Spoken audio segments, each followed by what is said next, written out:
ગુજરાતમાં ગત 2 દાયકામાં ન થયો હોય એ પ્રકારનો અસાધારણ કમોસમી વરસાદ આ વર્ષે થતાં રાજ્યના વિવિધ જિલ્લાના ખેડૂતોના પાકોને મોટું નુકસાન થયું છે।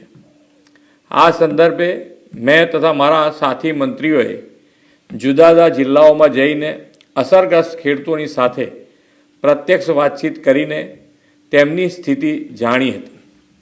કુદરતી આપત્તિની આ ઘડીમાં ધરતીપુત્રોની વ્યથાને સમજીને રાજ્ય સરકાર પૂરી સંવેદનાથી તેમની પડખે ઊભી છે।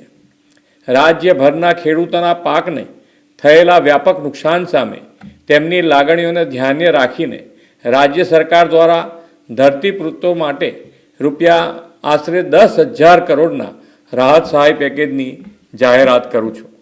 આ ઉપરાંત રાજ્ય સરકાર 9 નવેમ્બરથી ખેડૂતો પાસેથી ટેકાના ભાવે આશરે 15,000 કરોડથી વધુના મૂલ્યોની મગફળી, મગ, અડદ અને સોયાબીનની ખરીદી પણ કરવા જઈ રહી છે।